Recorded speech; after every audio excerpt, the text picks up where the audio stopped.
In the gym and in the car. With our advice you could go far. We fuck things up and we make mistakes. And talk about our sexy dates. We host events and go to clubs. But most of all we're still in love. It's getting hard for this to rhyme. Just as well, 'cause it's bed hopping time. Hello and welcome to the Bed Hoppers podcast. My name's Mr. H. I'm Mrs. H. Thank you very much for joining us today. We have got an exciting, corking in fact, episode for you today. It is not about wine. It is in fact an interview. But before we talk about that, we just want to update you on some of the stuff that's been going on behind the scenes. Mrs. H, how's things? Very well, thank you for asking, Mr. H. Oh, good. Yeah, here I am. Yes, I do have some updates, medical updates as always. Oh, good. They're important. Has another piece of you falling off? It hasn't fallen off, but it does need fixing. Oh, okay. So we need to get you fixed is what I'm hearing. Yes. Oh, okay. So- Not in the traditional sort of getting you spayed like a cat Oh my God, way. no. No, this is the spine again. It's the spine. The spine. Your spine. Fairly fundamental to life. Okay. So for those who don't know, yes, I have a degenerative spine thing going on where my discs aren't very good, and over time in the past two have kind of degenerated, and I had to have surgery years ago to fix that. That was a spinal fusion. Best band name ever, obviously. But that was very successful, quite a lengthy recovery, but it was very successful. And now, sadly, here we are. More discs have degenerated, but further up my spine this time And how did you find this out? because my right hand went numb. But that's your wanking and ball holding It hand. is absolutely a very fundamental part, a limb that I use a lot. You lose, and if you don't use it, you lose it, right? Yes, so I use it quite a lot for life generally. So I would like to regain use of my right arm and hand.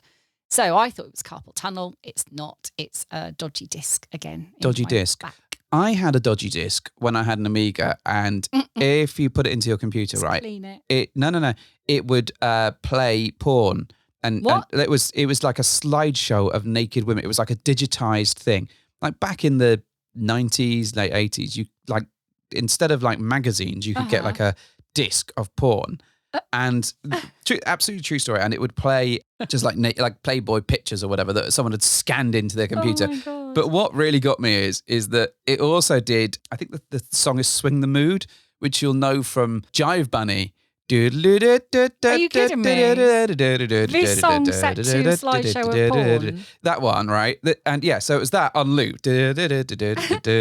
That. Not the whole, it wasn't obviously the Jive Bunny version, it was just Swing the Mood, my but like a little God, that's MIDI version wild. of it, whilst it went through about 10 pictures of like naked women. ladies, and that would be on like a rotation. So every, 15 seconds, they would switch to the next, next lady with God. But that was like one of my like early experiences of porn. So, that was my dodgy disc. And That's insane. well, why is it What insane? a jaunty song to set to some like. Well, you didn't have to have the volume up, but People but I do get hard every time I hit Swing the Mood. So there is have Log's dog. I love Jive Bunny. what I love about this is this disc was obviously passed back and forth and copied amongst all of the people that, because like back in the late 80s, early 90s, having an Amiga 500, I had a 500 plus, which had slightly more memory nerds. Some of you may like that, porn. yeah. It was like you traded discs and piracy was rife. But if you had a porn disc, then actually you were like a god among men, and you could be like, well, I'll lend it to you. You can copy it if you want. And then you would have a copy, and then someone else would borrow it. And this went through the is so playground or dodgy. whatever. It is very dodgy. It is awful. It is bad behavior. And also a dodgy disc, nonetheless. Anyway, back to your... Well, my disc is not of that nature. Yes. I've probably still had that disc somewhere. I could probably Oh. find it for you. No, thank you. We can replace your disc with that disc. Sounds really quite weird. Yeah, so we're replacing some discs. That's a bit fun. But it does mean that I may not have a voice for a few weeks For a few weeks. because they go in through your neck. So I'm going to go do some karaoke. You would. I would, and I'll I send know you the you video. It would be a delightful delightful thing. I'd rather watch your Jive Bunny porn collection, frankly, My Jive Bunny. than listen to you out on the razzle having karaoke fun. Oh, No. you know That would be the cruelest blow. That's like watching the last episode of a box set you've been binge watching together. Why would you do that? Why would I do that? So I can't do karaoke without you? No. Oh, okay. That's a hard no. What about if you can sit there and watch me do karaoke? I mean, you can go and have sex with people, but please don't go and do karaoke without me. That feels really hard. You heard it here first, folks. I'm taking bookings for from the 1st of June for at least 3 weeks. I shall make sure I rig the karaoke machine so it only plays Jive Bunny. Well, we had funny enough, we had a funny encounter about a karaoke machine. Oh, you did? Quite recently. So we're out celebrating some really good friend's birthday, right? Mm. And one of the things that happened, so we went to Portsmouth and we thought, you know what, we're going to have a day. We did Sip and Soul, which was like a Puzzle room escape, like miniature escape room. It was really good fun. Highly recommend it. We did 3 of the puzzles out of the however many. Excellent. Well, they bring you cocktails. Great. And then we thought, you know what, we're going to do some karaoke. And we booked it and they sent us a code. Right. Yeah. So they were like, to get into this room, this karaoke room, you need to enter this code. And I thought that's great. But also they said you can pre-line up your songs that you want to sing. Ideal. So I handed over my phone to you. Yeah. And you picked a couple of songs. There was that one from Greece. Worst Things I Could Do. Yeah. Yeah. And Ben by Michael Jackson. And a host of other songs that you like to sing karaoke. Yeah. And we went there, right? Got in the room. And lo and behold, the magic of the internet meant that these songs were preloaded, which was great. Wow. We started singing 2 or 3 of those songs, right in order.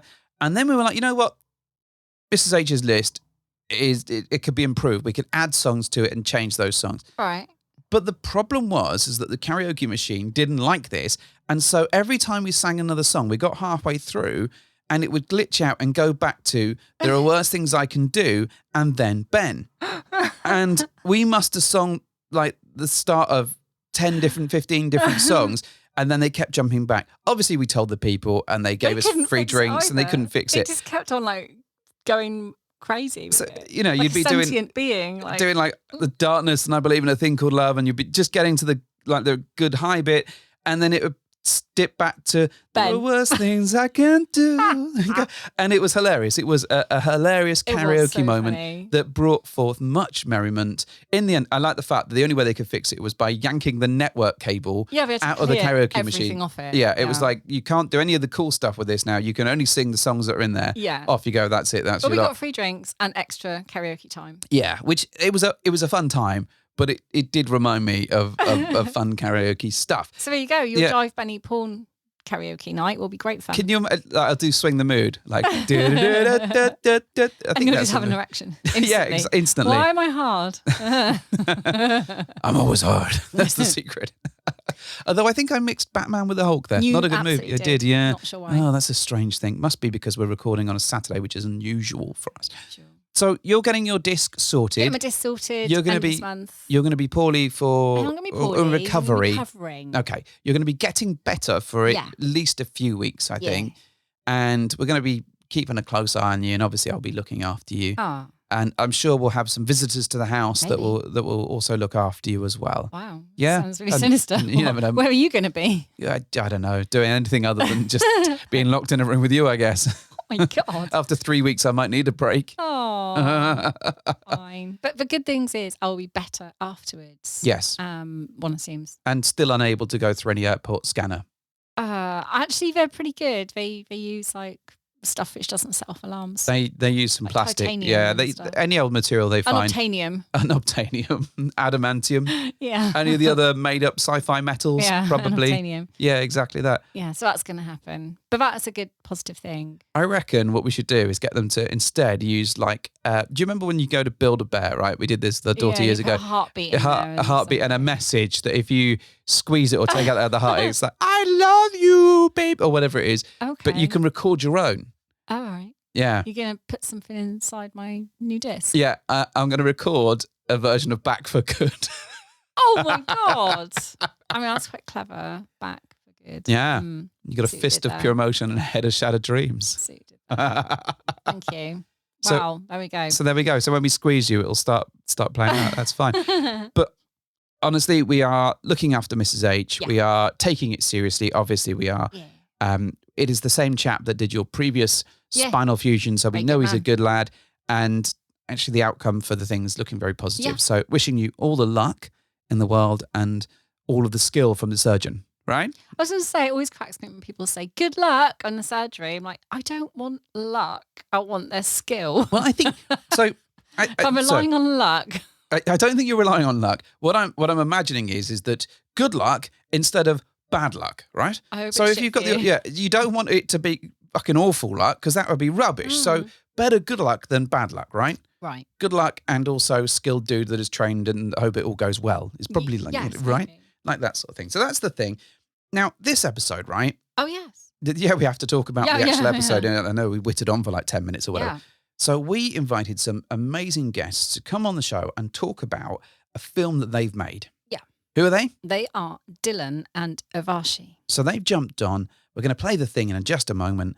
And they're going to talk about the film that they created called More Than Monogamy, which is a fantastic starter guide if you're wanting to explore swinging, if you're wanting to explain it to friends or family. It's a very safe film in terms of there's no sexy bits in there. It is just facts and information and interviews that actually talk a lot about ethical non-monogamy, about swinging, about hot wifing, a little bit about kink. So it's a really good way of kind of helping people understand some of the things, some of the topics that are around those things. But also it could be a great like, hey, Nan, remember when I was talking to you about this thing? Watch this film. This explains it to you in a way that you can understand without you seeing tits or cocks. Yeah, there's definitely no nudity. But if your very Nan safe.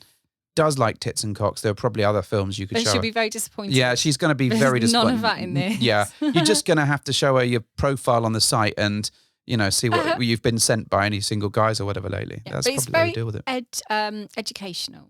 It is. It's almost the sort of thing that you could potentially take into like educational establishments to Factual, but not too factual. It's very fact based and not at all titillating. Yeah, there we go. Salacious.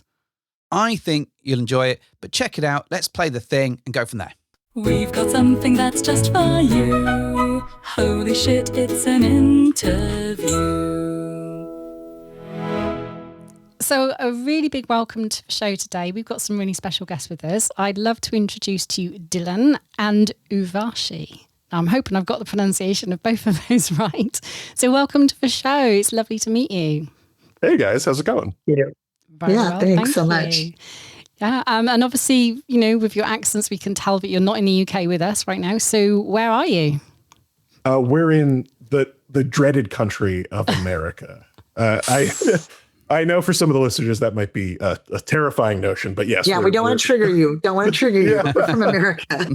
Yes, we're located Please in don't judge us. Yeah, we're located in the U.S. and we don't condone anything happening in our country. So, Whereabouts in the US are you? I'm in the Denver area in Colorado. Oh, wow, I'm in New okay. Mexico. Oh, we have friends in So we're Colorado. right in the West. We're in the wild, wild West. Yes. Yeah, we have a few friends from Denver, so I'm familiar with it, but never been. But yeah. Oh, you'll have to come visit. Yeah. You say friends, but we haven't visited them, so I think they're Well, going no, to... it's in Denver. It's not far like it's down away. the street, is it? No, it's really not. It's just a swift plane ride. So what I'd like to know is a bit about yourselves. Tell us a bit about you. Who are you? Who am I? Oh, God, that's always such a question, isn't it?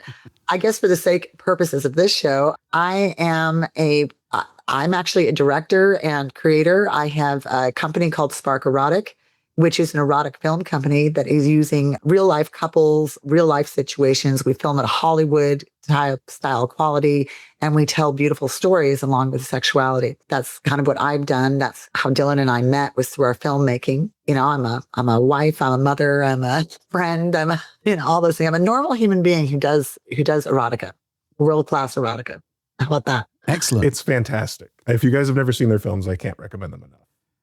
Well, where do people find them? What are they called? Yeah. Tell us a bit about them. It's called sparkerotic.com. Okay, perfect. There we go. Listeners, jump there now. Well, listen to the show first and then jump there. Bookmark it now. That's fair. Yeah, don't go now. Yeah. How are you, Dillon? So my name is Dillon Birtzel. Nice to meet you, especially across the pond. I'm a director. I'm a filmmaker. Work predominantly in the documentary field, but I've also done horror movies and some other stuff. I'm also an illustrator, just an all-around like creative person. That's kind of what I'm trying to do. So that, of course, means I have to work a day job to do those things. Because you can't just be a regular artist anymore. You got to pay for it somehow. We know that feeling very well. Yeah. Yeah. So you've come on the show to talk a bit about a movie that you've made. Let's hear about it. What's the pitch? Yeah, absolutely. So me and Urvi have directed a documentary called More Than Monogamy. It is a documentary film that we made in conjunction with each other, Spark and my production company, All the Birds Productions. And it's a real primer for if you've ever been interested in the lifestyle, if you've ever been interested in swinging, if you've ever been interested in polyamory, if you've ever been interested in maybe some of the subjects that you've heard tangentially thrown around. We wanted to make a movie that was accessible for the vanillas out there, for people who were maybe curious, but didn't want to go to a club or didn't want to go onto a website that they might be a little not safe for work. We wanted to make something that was approachable and really tailored for a couple or an individual who was curious. Cool. And is that where the inspiration for the movie came? The inspiration actually was at the very beginning of COVID. Well, I want to say about 5 months into COVID. I was contacted by someone from Great Britain who wanted to do I think it was going to be a series, and they were going to do every week a different aspect of the lifestyle. Like maybe they were going to cover like, oh, so you're curious. And then they were going to start like, what are some of the pitfalls? What are some of the, the pros and cons? Or, how does one find a party? Things like that. And they were going to do a series. So they asked me to do a whole bunch of interviews with a whole bunch of lifestyle people who are in kink, people who are in BSM, the whole board. So I produced with Dillon. I talked to Dillon about it. Dillon was also interested at that point of saying, hey, I've been always curious about sort of doing a how-to on the lifestyle as well. I had a documentary previously about virginity, and I thought a good follow-up would be one about the lifestyle because I'd gotten into it. And it just so happened that Urvi at the exact same time was working on an almost identical project. Yeah, they asked us to do interviews. So Dillon and I decided we would team up and do our interviews together because it made sense. The company in England that had contacted us ended up just sort of disappearing. We sent them something like 400 hours of footage and they just disappeared. Oh, wow. So That's awful. Dillon, yeah. So Dillon is like, I'm going to continue with my movie. And I was like, yes, because Dillon was always going to do an independent film anyway. So we piggybacked together and made a film together. And it turned out, we just had such a great fun time. We took a couple and we sort of went through a couple. Is that there was a couple who is asking all the questions that the public would ask about this. And then, we have the narrators and the specialists come on and help educate them as to what, every question they could come up with, basically. As hard as it was for them to lose like their other documentary, which I felt terrible about, right? They put so much time and effort into it. It was kind of a blessing in disguise because I had kind of hit a little bit of a roadblock with my movie. I didn't really kind of know where to go. And having Urvi and her partner at Spark really helped our film become greater than the sum of either of those other projects' parts. Yeah. Like the movie turned into something more because of our involvement together. And it's always wonderful when a happy accident like that happens. Yeah, I was thinking it was like serendipity, isn't it, really, that it ended up not getting made from the British series perspective, but, hey, springboarded you into a little film. Yeah. And did you find it challenging to get people to speak on camera? Quite often we've found sort of that it's quite a difficult thing. Really? Okay. Not at all. I mean, well, I would say Denver is an incredibly, I've traveled all over the world in the country, and I would say that people know Denver as being one of the hubs of having a really friendly, very open, first of all, Coloradoans are very friendly and open. But then also just our community is one of the largest on the planet. It is one of the most welcoming, people say. Very inclusive. Very inclusive, very inclusive. And so we have so many avenues. People are just banging on the doors, really, to talk and to be out there. There's many things coming out of Denver right now in this way, but it is a very active community. People are just so happy to talk to us. And as for the experts and stuff like that, because I had made a previous documentary and had won an award for it, the ask wasn't so hard. Like I could point to other work and be like, hey, this is a real thing. I'm a real filmmaker. If you've got some time to sit down with us, we'd really appreciate it. And as long as you're approaching people with professionalism, right? Like the kind of the same way that I reached out to you guys, right? Like this is a real thing. I really want to be involved and I really would like you to know that this exists. That'll take you far, in my opinion.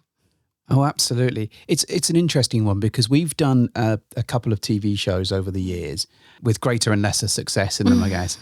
But they both, and bear in mind this is in the UK, both production companies really, really struggled to find people that would be out, I guess, and talking about I think swinging. it's that aspect that people are very anonymous here because, I don't know, I mean, some firms have morality clauses and some people aren't out to their families. And I understand the reticence to maybe, be open. But, if you're going to talk about it and be an advocate for it, the British film companies found it really hard, didn't they? To encourage people to just be face out. I mean, there's some of that in America, of course, like there's still prejudice here when it comes to sexuality, but Urvi's right. I think we're lucky that the places that we reside maybe have a little bit more of an open acceptance to it. That's cool. Than others. Yeah, it's really amazing to me how we are so willing to show violence. I mean, horrific violence, hateful things on TV, on film, on media of all kinds. And yet we're so afraid to show the human body or talk about sexuality or talk about something that's such a beautiful, normal function. It's as normal as breathing. It's very healthy. We need to be having this in our lives. We need to have open, broad, communication. We need to be looking at things in a way that is less shutting people down and shaming people. Dillon and I had the had the idea of like, it's not necessarily that everybody needs to be in a lifestyle, but people should have more information about sexuality and all the other aspects other than the normative nature of that, and be able to say, hey, what else is there? And is there, or maybe I have questions, and you should feel free to do this. And it's so sad that there's so much shame around that. Yeah, a big part of the movie is about the lifestyle doesn't have to be for you. For a lot of people, it's not going to be right for them, right? Like monogamy is a perfectly fine, perfectly acceptable way to live your life. But if you have been curious about it, if you are interested in it, you shouldn't ever feel afraid to find that part of yourself. You shouldn't ever feel shamed into wanting to explore something that is ultimately your life and your choice, and something that could be very beneficial to you in the long run if you find the community that works for you. I agree. I think it's an interesting one with the film because I think you could use it as a means of explaining it to your friends, family, or whomever to kind of get to grips with it. Because often if you're having that conversation yourself, it's quite an emotive one, and that takes some of that emotion out. Here's a link. Have a look at this. We gifted this to you. Have a nose and see what you think. And to some extent, that's what we thought the British films might do, like the documentaries we did. We wanted to try and do our best to showcase things in a more positive way than the typical sort of stereotypical questions you get as soon as you reveal that you're in an open relationship or non-monogamous. They'll immediately go, "Oh, you just swap with partners, right?" And there's always this assumption that it's very, very black and white, and there's no other elements to that. So we hoped that those documentaries would elevate some of the kind of misconceptions and clear it all up. Exactly. That was the hope on our part too. I mean, obviously Dillon said there are those things exist here too in America. People do judge people on sexuality so harshly, whereas you could tell someone you're a recovering drug addict. People are like, oh, whatever, or, but you tell somebody you're into anything that they think is not heteronormative, and all of a sudden there's like, it is really strange for that. And I think what Dillon and I did, which I thought was really great, is we approached this with a lot of humor. And so we find that humor tends to take some of the guard down on people. And it's because there is no nudity, there is no sexuality in this whatsoever. It is very, we also, what we've seen too in a lot of documentaries or things is very hypersexualized. They do make them kind of weird and out there and everybody's sensationalized kind of thing. So we wanted to make this as normal as possible because we want to make this a normative thing. We want to normalize the talks about sexuality. Like you're saying, we want to normalize the idea that there's more than one way to do it. There was a big push when me and Urvi were sitting down and planning out the movie to be like, it needs to be educational, of course. It needs to be empathy focused because you need to have empathy for the people in your lives. And it also needs to be non-sensationalist. And that was the thing that both me and Urvashi were most disinterested in when it came to watching other documentaries about this, because we're filmmakers, we watch movies all the time. It's a big part of our lives. And most of the documentaries that we'd seen about this subject matter, not that they were bad, they were leaning into a very easy trope of being like, look at all these sensational things about sexuality. When it's really like, no, most of the people I know in the lifestyle, yeah, maybe you'll see them in an orgy, but for the most part, they're living a regular life and they're doing things with their kids and they're having a good time with their dog at the park. And every so often they need to spice up their sex life X, Y, and Z way. And we really wanted it to be much more educational than like, ooh, look at what these people are doing. Yeah, to talk us about a lot of the emotions behind it too, the motivations, the emotions, stuff that comes up. And I think if you sell something with the lens of it being sensationalist or, hey, watch it because you get to see some naked people or whatever it might be, I think it sends the wrong message about the whole thing. Yeah, isn't it so boring? Isn't that boring to like? I can see a naked person every second of the day if I want to, right? Like, it's not like porn is being restricted. It's everywhere. So maybe the better thing to do, instead of leaning into the sexuality or the sensuality, is to lean into the empathy, to the community, to the things that are good about it, the things that maybe could be missing from your life. And that's what we wanted to focus. Also, we make sure that in the movie, we talk about the pitfalls of it. It's not like you go in and it's this perfect thing that changes your life for the better all the time. Like, we wanted to make sure that you had a well-rounded look at what would happen if you decided to dip your toe and even fully jump in if you wanted to.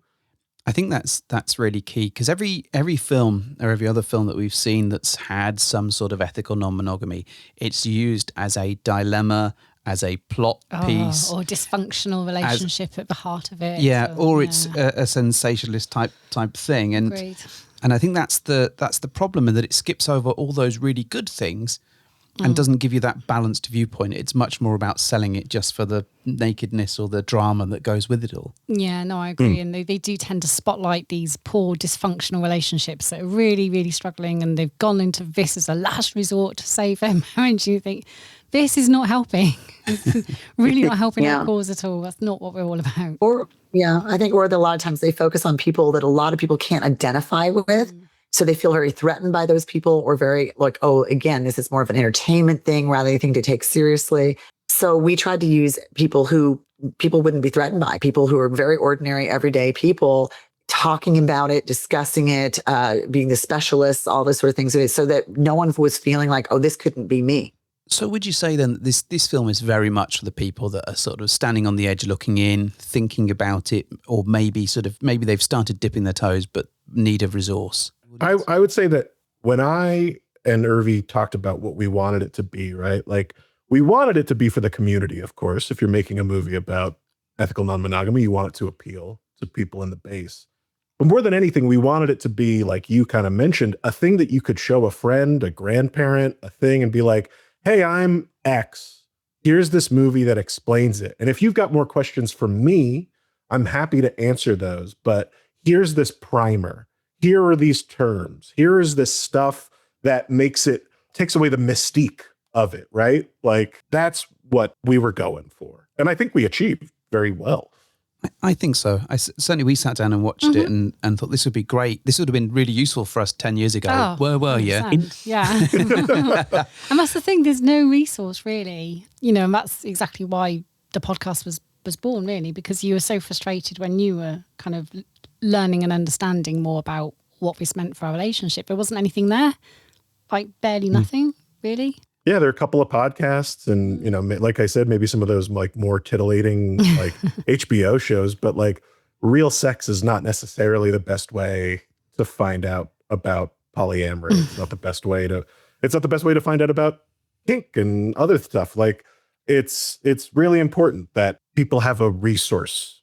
The film is a resource. We wanted it to be a resource for community and for people to have a place to start. Like, there's so many things that come when you get into these communities, right? Like, I mean, I remember when me and Urvi were sitting down just to map out what terminology we were going to put into the movie. Like, there's a whole fucking dictionary of other terms that if you went onto FetLife and stuff like that. So we took close to a day or two to do like a word map of like, what ones are we going to include?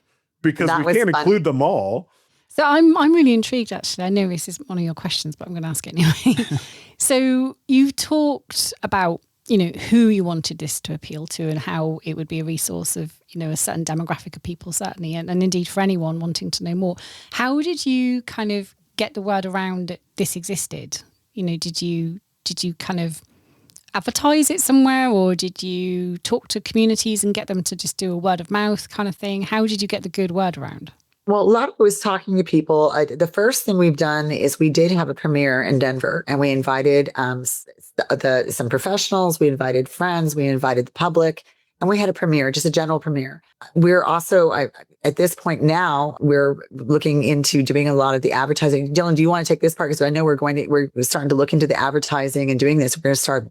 I would say before we started making the movie, we knew that luckily, because me and Urvi have been in the lifestyle for years now, we already had a pretty good base of people that we could talk to. So we already knew that we weren't necessarily fully going out on a limb. We knew that these were communities that had active engagement and would probably be enjoyed to see this. And we also saw in recent years that the lifestyle has been getting a lot more interest from people who are wanting to explore ethical non-monogamy, people who are curious about maybe relationship dynamics that are not part of the heteronormative narrative that they've been fed their entire lives. And obviously a lot of Gen Z and Gen Alpha are having a lot less sex than previous generations, and that's concerning and worrying. But ultimately, a lot of people in my generation and whatnot kind of see the devastation of their parents' divorces and the way that monogamy hurt their lives, and they wanted to see an alternative. So from there, it really is just a matter of doing some deep research on who are the best people to talk about this. And we compiled a list of experts and other people who we wanted to hear their opinion. And we were lucky that 99% of them gave us incredible advice that is in the movie. I thought you were talking about trying to get it out there to the general public rather than getting it known. So if you're talking about getting it out to the general public, how we get people to know that the movie exists at this point, that was more what I was going to ask you to talk about, Dillon, was more the fact that now we're actually have a company that's looking into starting a big ad campaign on Facebook and Instagram and things like that. So that's our first big thing, is we're going to push it now that we've released it. And like I said, as Dillon said, we had this huge word of mouth at least in our communities that we've been trying to push to a lot of our friends, to push to other people. I actually had a friend start asking this exact thing. So she pushed him straight to this film, by the way, just last weekend, Dillon, which was fun, that conversation. But the next step after that, after we do the advertising on Facebook and everything else and start trying to get it out in that typical way, will be to try to go to certain stream. How did you want to do it? Where are the torrents you wanted to put it on, Dillon? What we'll probably do, we're hoping to get into some schools. We're hoping to get aggregation. So we're hoping to get on like Tubi and other places like that. But we're also hoping to talk to more podcasts like yourselves and really build a community around the film as well. And we can't wait to put this episode up on our website. So maybe people who weren't aware of your podcast can find their way to you, and vice versa. Like all of these things, when it comes to like the back end of the movie or getting the movie out into the world, is just like what you would do for anything that you believe in. You tell people about it. You kind of scream it from the rooftops, like, please go watch this. We made this because we believe in it. We really want people to see it.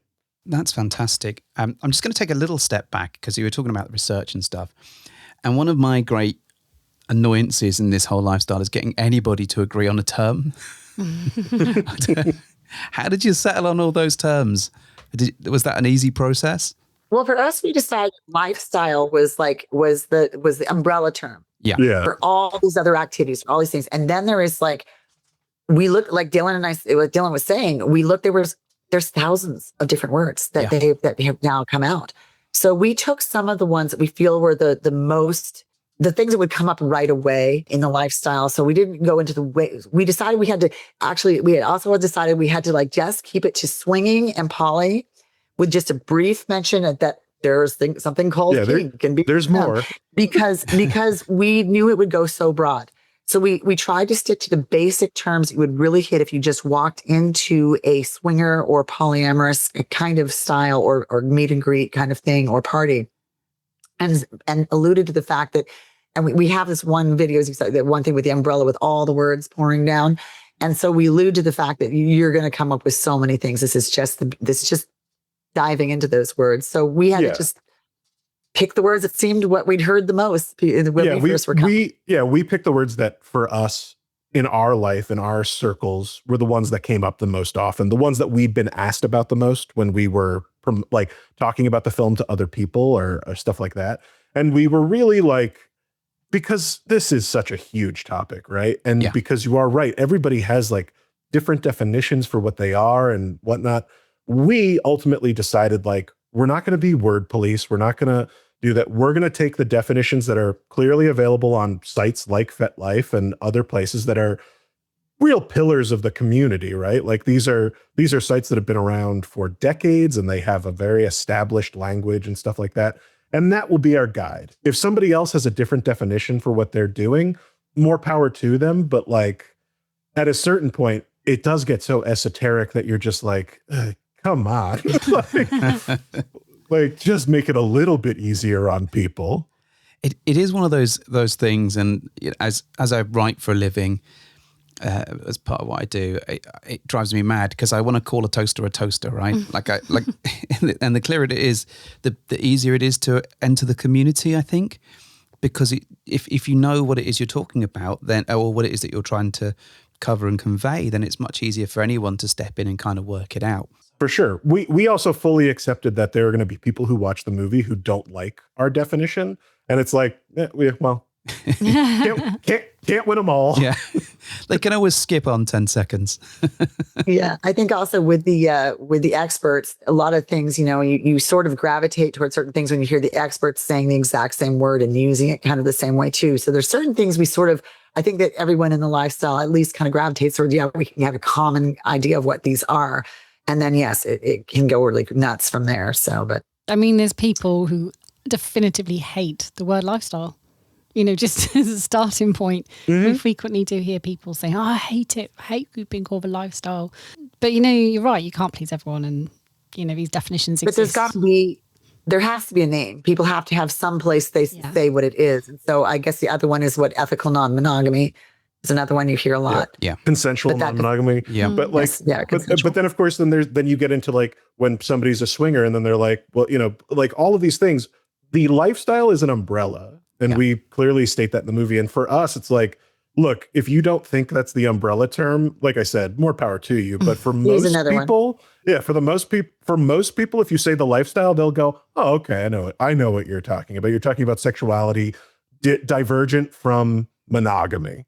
I think that's fair. I think that's absolutely fair. So, I mean, you said that was it 2020? This idea was sort of starting to come to fruition. Yes, absolutely. How did you go about funding this? Did you do like crowdfunding? Has it been a long journey? Are you actually broke? Yeah. so yes. We basically yes to that, but also Spark Erotic has founded itself entire thing. Like people were blown away. We are an award-winning, world-renowned film company who does things on maybe $500 to $1,000 to do these unbelievable films because we rely on so much community and friendship. So I asked people, hey, can I film at your house? Can I do this? Can I do this? So people were so willing to jump in and do things for free for us, which was wonderful. And then Dillon and I and my partner with Spark Erotic are very gifted at what we do as far as editing, lighting, sounds. And we were able to do this ourselves and not have to outsource to other people a lot of stuff. So we tried to keep this on a really tight budget because yes, we are broke because everything comes out of our own pocket, especially a documentary comes out of your own pocket. So we just really relied on the kindness of strangers, and kindness of friends around us, our community. And they were absolutely generous with their time, their enthusiasm, their words of wisdom, everything. It was quite a gift. Absolutely. The wonderful thing about documentaries as well, especially if you're listening to this as like an aspiring filmmaker, the barrier to entry for a documentary is much lower than any other form of filmmaking. Doesn't mean that you should do a poor job of it, but like the cost of making a doc is so low sometimes compared to something else. Like, take a chance on it if you're interested in telling a subject or something like that. I was lucky enough from making my previous documentary to already have gear, already have cameras, equipment, lighting, all that stuff. We did do a Seed and Spark to raise a little bit of money for travel. Getting to some of the experts was a little expensive. We raised about $10,000 doing that. But ultimately, you know, it gets expensive quick, even when you're making a movie with only 3 people. Like, the whole movie was created by me, Urvi, and Kama. Like, those are the 3 people who made the movie. Everything else we were so lucky to have. Genuinely. Truly. We feel your pain. Podcasting isn't cheap, I can assure you, at the best of times. Yeah, people just assume that you make tons of money out of it. Like, why do you assume this? And yet we all have day jobs. Yeah, I mean, it was like with Spark Erotic. People kept saying, you sell films all over the world. You're getting all this attention, all these things. You make money. We're like, no, I'm not a penny. There's no money in porn, no money in erotica. A lot of interest, but nobody wants to pay for your attention art. seems like money, but it's never fed me ever. So Don't quit your day job. So what I'd like to know is what was the one thing that you'd want people to know about the film? it's for everybody. There is nobody who can't watch this movie and at least learn a little bit of something. But there's also nothing in the film that is titillating or uncomfortable that you couldn't sit down with your family and watch this film. Like, we went out of our way to make it friendly for my grandma. Like, my grandma can watch this movie and it'll be fine. And she has, and she's enjoyed it. I really hope that's on the poster for the movie. Grandma approved. Yeah. Endorsed by grandma. Excellent. Urvi, for you, what's yours? I really think that was it too. I think the biggest thing for me was be able to get it into the hands of people in a way that felt safe, in a way that they could take it in and not put up barriers and not put up, like all this fear, all this prejudice. I wanted to slip in underneath and get the information in a kind, friendly way, very accessible. That was super important to me. It was to be so accessible. So I agree with Dillon on that. I wanted to be able to show it to my family and say, hey, here's a film you guys have finally watched. Because my family was like, we're so proud of our daughter. She does porn. But this was something I could say, hey, this is a film you guys can watch. And it's an actual, because my parents kept saying, we're happy that you've done this thing. You're doing something and you're being successful at it. But we can't share this with anybody. Can't. And I was like, now this is a film. They said, when are you going to make a real film? I was like, we made a real film. They're all real films. They're all. Yes, they're all real films, but a parent film. That's great. I really like that. And it because it has that educational thing, there must be quite a wholesome feeling to having pulled this together, because you're really bringing something to the community, right? Yeah. There's the night that we had the premiere and getting the feedback that we got, which was so wonderful in general. It's really cool to know that, like, because we were working on this for 5 years, right? Like, it's started making it in 2020, came out this year. Well, we finished it last year. We, released it this year. 5 years of your life is a long time to be sitting with something. And I think for most creative people, when you're talking to them, right, you're going to have doubt. You're going to be making stuff and you're going to, I remember me and Urvi looking at the edit and being like, God, this sucks. This isn't right and blah, blah, blah. But you keep working towards it. You keep doing stuff. And ultimately, now when we look at the movie, and we've watched the movie a lot, which you have to do when you're editing, there is such a deep sense of joy that we managed to hit all the points that were really important to us, that really felt authentic to what we were trying to say, and that we didn't sell out any of our morals to tell a more salacious movie. We really told the movie that we want the community to have, and we want for people to see. That's good. I think it's just such a nice thing, because the reason we do this podcast is, one, it brings us together to talk, which is not that we wouldn't, but it's like an opportunity for us to do that, but also to put something into the community, because as Carolyn said earlier, when we started, there weren't the resources, and to be able to actually go, well, here is something that might help you, even if it's just us talking about how we fuck things up, right? It's in our theme song, like, we fuck things up and we make mistakes.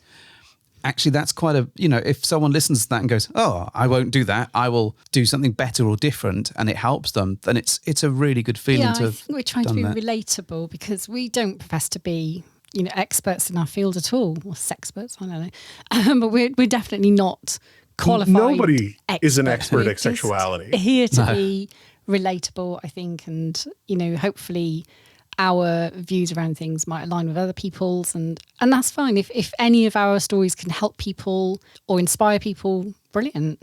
But we don't try and give advice. Steer clear of that one. I do think it is really important for people to hear these things, to realize I'm not the only one, to recognize that other people think, feel, are curious or exploring. It's very important to show people other windows. Yeah. One of the wonderful things about sexuality is that it is a universal experience that everybody does differently. It is something that is a massive part of your life. It is something that is a very core piece of who you are because it is so innate to human physiology. But it is also something that is so fraught with anxiety, stress, fear.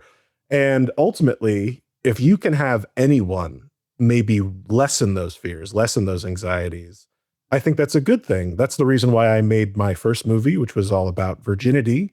I was going through a massive anxiety about being a virgin at a late age, and making that movie changed my life. And making this movie has also done that. It's any bit of advice that is helpful and empathetic, I think, is a good thing for the world in general. Agreed. So, Absolutely agreed. We do have a question that we ask everyone, and it is Carolyn's most favourite of all questions. So since you are both in the lifestyle, or have been in the lifestyle. Yeah, and I'm coming at it from you have some knowledge of the lifestyle, and presumably you have some pet hates and likes about the lifestyle. So my question is this: it's what would you put into room 101 from a lifestyle? Like, bin it off, get rid of it, throw it away, Throw it in the trash or in the bin. Yeah, it's a terrible thing. If there's one thing you can About get the rid lifestyle? of, yeah. yeah, get rid of one thing about the lifestyle. I would say that although the lifestyle is maybe one of the most open and inclusive places that you can be, I still find that there is a level of judgment sometimes that people are willing to engage in when it doesn't fit their kink or their sexuality. And they still are judgmental and mean towards other people who might do something that they don't enjoy. Now, look, there are kinks and things that are never going to be part of my sexuality. Don't ever want to do blood play. Don't ever want to do the adult baby stuff or whatnot. But I am accepting enough to know that if that is something that you need and that you love, I am going to, at the very least, hear you out and be okay with what your answer is. So I would say that, like, even though we are more inclusive than I think all monogamous people, most vanillas and stuff like that, there is still a level of judgment when it veers outside of their comfort zone that I still think is like, no, I've been saying this a lot, but like, we just need more empathy in general. You need to be more empathetic to the other people in your life and hear where they're coming from. You might not have to accept it, but you should hear it. Mhm. And Okay. Great answer. Yeah, that can go room 101.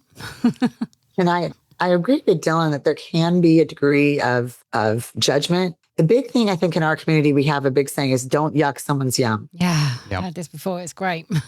Yes. And the big thing really is that as long as it's consensual and safe, even if it's not for me, I have nothing to say about it because someone's going to say something about me then, right? Someone's going to judge me.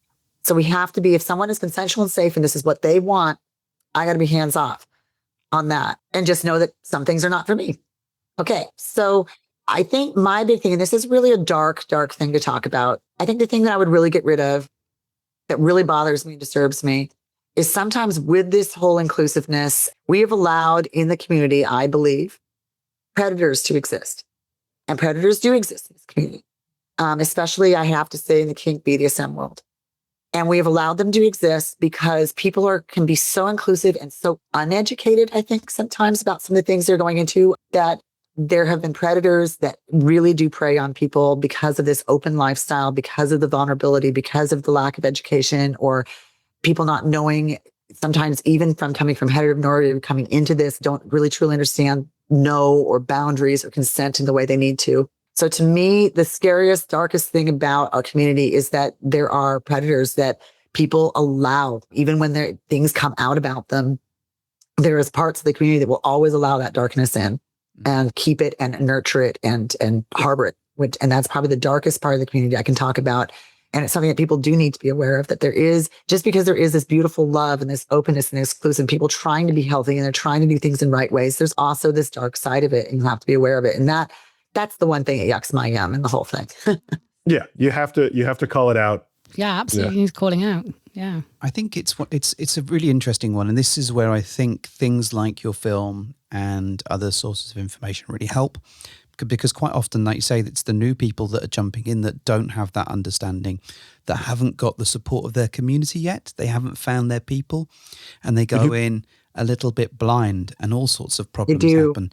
And the amount of times we hear, people's first experience was not great because they didn't know what to think about, what to avoid.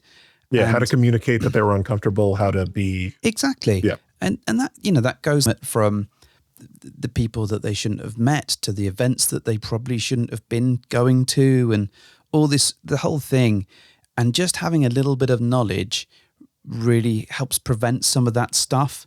But I think the flip side is, of course, if the community is strong and it self-regulates in the right way, then eventually you do get rid of those people. But it takes a really bold community. Yeah. They sort of get pushed to a certain sideline, but it is true. It seems like the newbies are the ones who get attacked, unfortunately, who get preyed on because they get pushed to the sideline when the rest of us aren't dealing with them. But the newbies come in, don't know. They have no idea. There's a reason in the documentary we have 2 sections on communication. Like it was so important to our movie that we had 2 sections clearly defining communication for our couples, for people here. Like, you need to be talking, and you need to be talking all the time about your joy, and also if something made you uncomfortable. If somebody is making you uncomfortable, why are they making you uncomfortable? And those are things that, like, I hope that if people stay monogamous, take away from our film is, like, it never hurts to talk more. It doesn't hurt to have these conversations. As a matter of fact, you should be having these conversations more regularly, because that's how we keep each other safe. That's how we keep our relationship safe. That's how we keep our bodies safe. It's by talking. Yeah, because even in monogamous relationships, there can be a lot of confusion, a lot of politics, a lot of stuff around sexuality. 100% agree. I think it's really useful to go in with open communication, with really strong relationships. And I think the other thing is just that finding that community that supports you. I think, because I think that was our big challenge to start with. We took a long time to find the right people. It can be quite a lonely hobby, I suppose, if you don't have, a group of people who've got your back. And once you find them, it makes all the difference. I think that the thing I said when I first came into the lifestyle for years was that people come because they're curious. They stay because of the people, because you meet the most amazing people. You do meet incredibly wonderful, warm, even if you never play a day in your life in the lifestyle, you will meet amazing human beings who will become lifelong friends. Completely echo that. We've said that before. And it's so true. So I have a question that's delving a little bit more into you folks as human beings, right? How did you get, I know, terrifying. How did you both get started in the lifestyle? Mine is a sadder story in the sense that it's not the way you should probably enter in. And that was more a sense of that my husband and I were deeply connected at the time. And yet at the same time, he was, like I said, that lack of communication, that lack of understanding of how to approach things. He really had such a curiosity and such a hunger for this that unfortunately he began to do things outside the marriage without letting me know, which caused a huge amount of distress and anguish, as you can imagine, when it was found out. At the time, I recognized, though, that there was value in our relationship beyond just sexuality, because in heteronormative relationships, someone cheats, you're like, oh, that's it. It's over. You've ruined everything. And you ignore, it's like all of a sudden sexuality becomes more important than anything else in the marriage.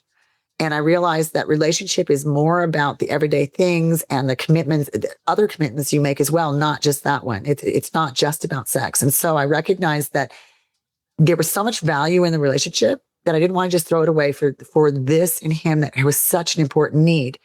So we started researching, because I'd actually, at the same time I was hearing about, this infidelity and things that were going on, I had other friends start talking about things that they had done outside their relationships or marriages or other things that were going on. And I'd never heard about this before, really, outside of HBO sensationalized, what was it, Real Sex, I think. Real sex, baby. Yeah. And it didn't seem like that normal people did that, right? It's just some strange thing. So I did start seeing like people in my life talk about this stuff. And so it was something that in our talks about how are we going to mend and come together in a more honest, more authentic way, we talked about opening our relationship so that his expression could really be met. His needs could be met. I could do it in a way where I was not feeling lied to or excluded from his life in this important way. And we came for very different reasons. As far as like, he really came to like, I want to play. And he was just so excited to be out there. And I came more to be a support and to learn and to grow. And we got very different things out of it, but it ended up helping us so much be able to form a much safer container for our marriage to be in, and a broader container for it to be in. And out of that, Spark Erotic was born. Out of that, these beautiful relationships that I never would have met with amazing human beings. My eyes were opened. My soul was opened. My heart was opened in a way that had never been before. I couldn't leave. I'm definitely more of a, I would say, I wouldn't even know exactly the labels to put on all this. But I guess I need to be more in a very connective, loving relationship. I'm more monogamous than I am anything else.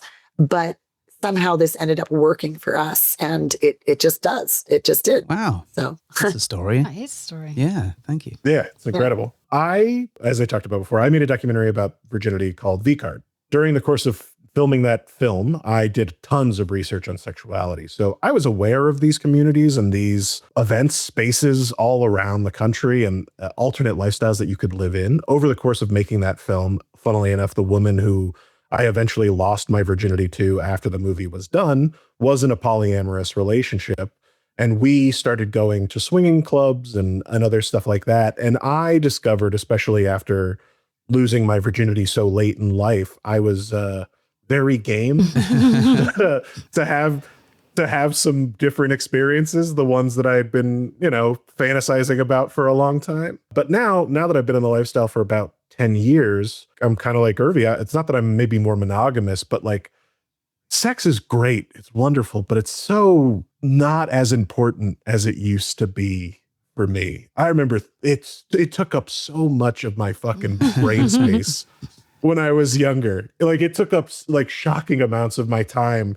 And when I think about it now, it really is more about the connections and the people I meet. And like, the sex is a wonderful byproduct of that. Excellent. I love those. Yeah. What fantastic stories. Thank you for sharing those. So we're going to start wrapping things up. But what I really want to make sure is that people know where to go to find the film, to take a look at it, where they can see it. Yeah, tell us all the places. Yeah. Where do they need to find you? Yeah, absolutely. So you can only view the film right now at morethanmonogamy.com, spelled exactly as it sounds. Obviously, if they're in the show notes, like, please link to it, all that good stuff. But that is the only place that you can see the film. If you'd like to see V-Card, the other film I talked about, you can go to my website, All the Birds LLC. If you want to see Spark stuff, which I would highly encourage you to see, it's beautiful erotica. It's at sparkerotic.com. But yeah, like, you can't miss us if you type us into Google too. We're the first search result. So And of course, we'll add links to our podcast so people can just, look at their phone and click on it immediately and get there as well. Yeah, because, absolutely. Very handy. Well, I'm quite excited because we've got this weekend for us in the UK is a bank holiday, so we get the day off. So An extra day. an extra day, bonus day off. So I guess we'll be looking at some films and some erotica on the course of the bank holiday. That means Monday. the weekend, so why not? Yeah, why not? Let's make the most of it. That sounds fantastic. You guys don't want to have like an orgy or something? Like, just throw a bank day orgy? Yeah, that sounds fun. bank day I think orgy. we can. Yeah, let's try that. Let's see if we can arrange it. Yeah, we're just going to coin a phrase there and just call it a bank holiday orgy, I guess. You'll show the film.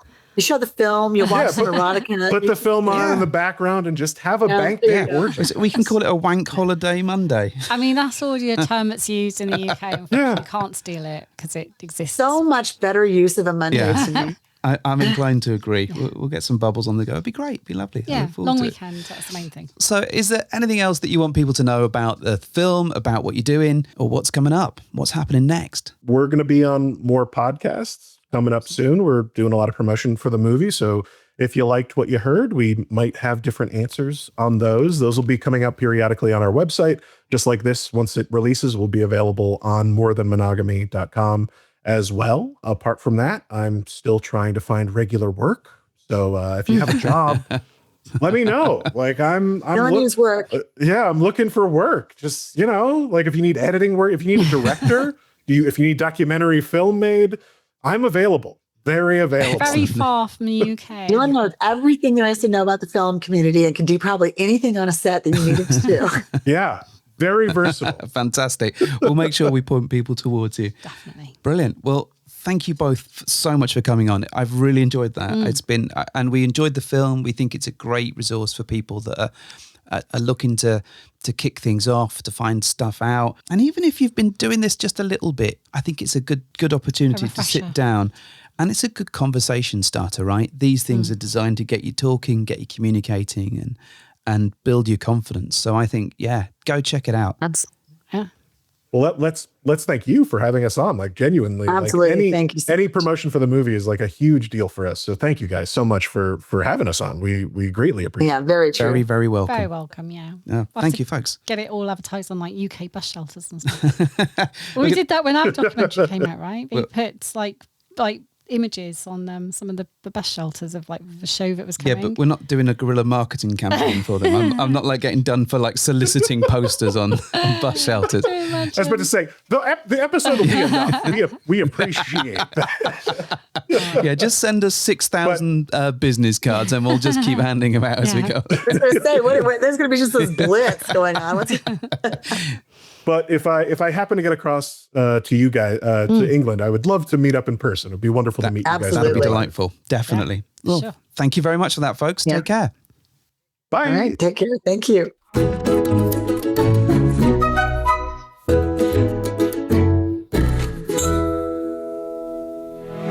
So I just want to say a huge thank you to our special guests. They were absolutely amazing. We watched the film, right? We got to test it. We got to see it in advance before we spoke to them. And we didn't really know what to expect. No. This is true, and plus getting me to sit down and watch anything that I don't know about. Oh, God.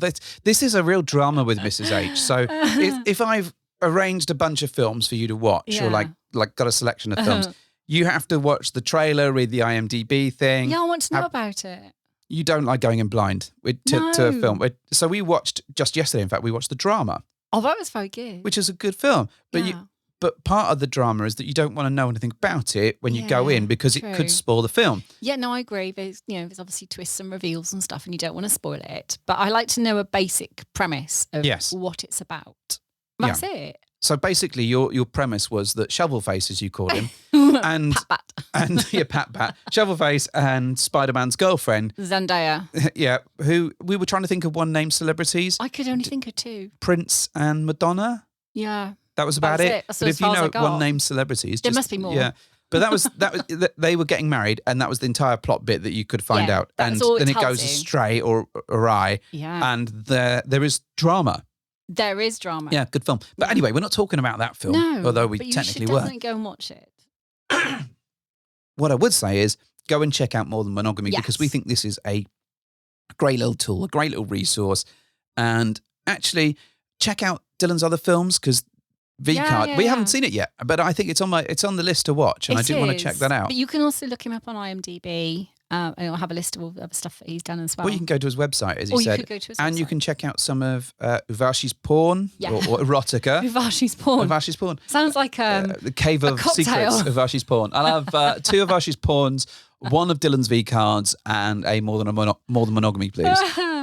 I love that. But Yeah. yes, do go check all the things out that we put in the show notes and have a look at the links. And by we, you mean me, right? Yeah, of course. Yeah, that's the thing. Yeah. Cool. Right. Well, good luck for your operation, Mrs. Thank H. you. Well, you'll I'm be sh- there with me. I'm Not for the whole thing, but you'll be sitting with me. Oh no, for a bit. they've given me exclusive rights. I'm going to they? live stream it. Oh God, it's like Yeah. viewing gallery. Yeah, well, I thought I could do like a fortnight Twitch, and then we can wow. switch over to we'll cut to you, and you'll be like on the operating table. They'll be going through your neck and cutting bits out of you. God. Do you think I'll be able to play Fortnite after this? No, never again. That makes me quite sad I think you'll be able to play Fortnite. because I'm absolutely obsessed at the moment with the Droid Empire game on there. Droid Tycoon. There we go. So there's a new game mode in Fortnite that is all about building droids. It's Star Wars. It's Star Wars, yeah, but we'll talk about that another time. Yeah. Right, Mrs. H, do your thing. Well, thank you for hopping into our bed.